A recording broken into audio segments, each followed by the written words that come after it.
예수님은 나의 왕, 나의 주인, 나의 생명이십니다. 하나님 아버지, 내일 우리 삶에 무슨 일이 일어날지 모르니 내일 일을 자랑하지 않겠습니다. 자녀를 기를 때 주님의 말씀과 훈계로 바르게 양육하기 위해 때로 채찍이 필요하다는 사실을 배웠습니다. 채찍으로 체벌이 필요할 때를 분별할 수 있는 지혜를 주옵소서. 예수님의 이름으로 기도합니다. 아멘. 오늘 읽을 말씀은 잠언 25장부터 29장입니다. 이 말씀의 핵심은 첫째, 히스기야 왕 때 궁중 서기관과 학자들이 솔로몬의 잠언을 재편집했습니다. 둘째, 미련한 자를 매로 다스리라 합니다. 셋째, 하루 동안 무슨 일이 일어날지 모르니 내일 일을 자랑하지 말라 합니다. 넷째, 자녀를 징계할 때 애정과 관심을 담은 채찍으로 할 수 있다 합니다. 25장, 이것도 솔로몬의 잠언으로 유다왕 히스기야의 신하들이 편집한 것이라 합니다. 솔로몬이 기록한 잠언들은 대략 250년 후 히스기야 왕의 명령으로 궁중 서기관들과 학자들이 성령님의 지도하에 백성들이 사용하기 좋도록 재편집했습니다. 이를 숨기는 것은 하나님의 영광이요, 이를 밝히 드러내는 것은 왕의 영광이라 기록합니다. 그 이유는 하나님은 자신의 본성이나 세상 통치 및 일의 목적과 관련해서 신비한 면을 가지고 계십니다. 초월적인 요소를 가지고 있기 때문에 인간의 이성으로는 알 수 없으니 하나님을 경외하게 되는 것입니다. 충성된 자는 그를 보낸 이에게 마치 추수하는 날의 얼음 냉수 같아서 능히 그 주인의 마음을 시원하게 합니다. 예수님은 착하고 충성된 자를 칭찬하십니다. 얼음 냉수는 더운 여름철에 열기를 식히기 위해 왕궁에서 음료에 타서 먹던 것입니다. 임무를 완성한 충성된 일꾼에게서 들려오는 기쁜 소식이 마치 갈증에 목타는 더운 추수철의 시원한 얼음과도 같다는 말입니다. 우리의 주인이신 하나님의 마음을 시원케 해드리는 일이 무엇인지 찾아 자원하는 마음으로 충성하길 소망합니다. 우리가 이웃집에 자주 다니는 일을 피하라고 합니다. 친구나 이웃집의 집을 방문하는 것은 기쁨이 될 수 있지만 너무 자주 방문하거나 너무 오랫동안 머무는 것이 문제가 됩니다. 가족끼리 오붓한 시간을 보내야 하는데 방해가 될 수 있기 때문입니다. 원수가 배고파 하면 먹을 것을 주고 목말라 하면 물을 주라 합니다. 그렇게 하는 것이 피인 숯을 그 머리에 놓는 것과 일반이라 합니다. 여기서 피인 숯은 잘못을 깨달은 자가 느끼는 후회와 수치와 고통을 상징합니다. 원수에 대하여 보복하지 않고 오히려 선행을 베푸는 행위는 그 원수로 하여금 피인 숯을 머리에 올려놓은 것처럼 양심의 고통과 가책을 느끼게 할 것이라는 말입니다. 26장, 미련한 사람에게는 영예가 어울리지 않습니다. 까닭없는 저주는 아무에게도 미치지 않습니다. 까닭없는 저주는 아무런 근거가 없는 저주를 말합니다. 고대 사람들은 주술사에 의해 행해지는 축복이나 저주의 말은 신비한 능력을 가지고 있다고 믿었습니다. 잠언 저자는 그러한 미신을 깨뜨리고 있습니다. 말에게는 채찍이 필요하고 나귀에게는 재갈이 있어야 하고 미련한 사람의 등에는 매가 필요하다고 합니다. 통제가 되지 않을 때 매로 다스리라는 뜻입니다. 여기서 미련한 사람으로 번역된 히브리어 크실림은 어리석은 사람으로 번역된 에빌림과 함께 도덕적 결함을 지닌 사람을 뜻합니다. 미련한 자에게 영예는 돌을 물매에 매는 것과 같다고 묘사합니다. 물매는 돌을 멀리 날리기 위해 사용하는 도구인데 그것을 돌에 묶으면 아주 어리석은 일입니다. 이와 같이 미련한 자에게 영예를 주는 것은 아무런 소용이 없다는 뜻입니다. 개가 토한 것을 먹듯이 미련한 자는 미련한 짓을 계속한다고 말합니다. 악한 마음을 품고서 말만 매끄럽게 하는 입술은 질그릇에다가 은을 살짝 입힌 것과 같다고 합니다.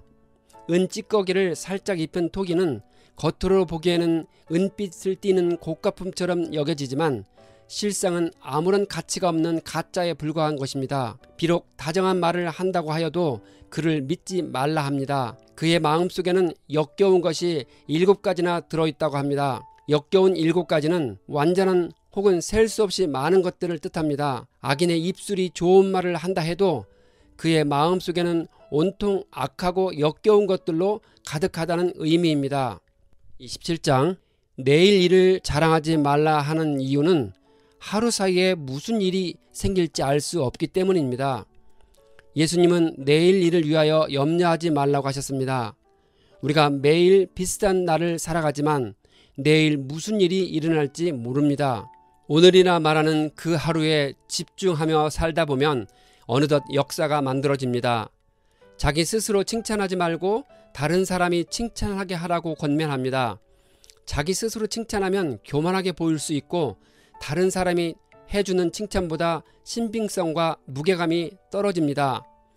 자기보다 다른 사람이 업적이나 인격에 관하여 객관적인 입장에서 제대로 평가할 것이기 때문입니다. 친구의 충고는 사랑에서 오는 것이지만 원수의 잦은 입맞춤은 거짓에서 옵니다. 친구의 충직한 책망은 우리의 잘못을 교정해 주기 위한 의도로 관심과 사랑을 가지고 해주는 말입니다. 친구의 충직한 책망이 우리를 바르게 세우기 위한 목적을 가진 반면 어떤 자들의 책망은 단지 비난하고 상처를 주기 위한 것으로 신뢰할 만한 것이 못됩니다. 환난 날에 형제의 집이 아니라 이웃에게 도움을 청하라 합니다. 이 말은 어려울 때 가족이 필요 없다는 말이 아닙니다. 환난의 때를 대비하여 이웃과 돈독한 관계를 유지하는 것이 필요하다는 뜻입니다. 28장 의인과 악인을 비교해가면서 기준을 제시해 줍니다. 악인은 쫓아오는 자가 없어도 도망가고 의인은 사자같이 담대하다고 합니다. 하나님은 사람을 지으실 때 양심이라는 것을 마음에 넣어주셨기 때문에 죄 짓고 악하게 사는 사람은 마음에 평안이 없습니다. 악인은 정의를 깨닫지 못하지만 여호와를 찾는 자는 모든 것을 깨닫는다고 합니다. 악인은 하나님을 거부하는 자, 멀리하는 자, 믿지 않는 자들이라 말할 수 있습니다. 나라에 반역이 일어나면 통치자가 자주 바뀌지만 슬기와 지식이 있는 사람이 다스리면 그 나라가 오래갑니다.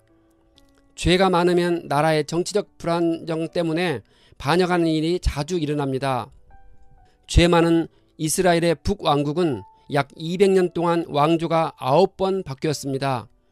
북왕국의 많은 왕들이 반역을 통해서 권력을 잡았고 단 한 명도 하나님께 신실한 선한 왕이 없었습니다. 죄를 고백하는 최선의 방법은 빨리 하는 것입니다. 하나님은 죄를 지은 자를 다 아시니 깨달음이 오면 바로 회개하는 것입니다. 자기 마음을 믿는 자를 미련한 자라고 합니다. 만물보다 심히 부패한 게 사람의 마음입니다. 언제나 마음에 할례를 행해야 제대로 들을 수 있습니다. 항상 경외하는 마음으로 사는 사람은 복을 받지만 마음을 완악하게 하는 자는 재앙에 빠집니다. 마음을 완악하게 한다는 말의 뜻은 멍에 매기를 완강하게 버티는 황소의 이미지에서 유래된 말입니다. 따라서 이는 하나님의 통제에 완강하게 저항하는 사람의 마음을 가리킵니다.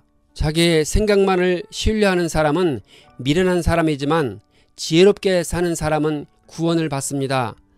잠언 저자는 우리가 어떤 충고나 연단 없이 스스로 모든 답을 갖고 있다는 교만한 생각을 경고하고 있습니다.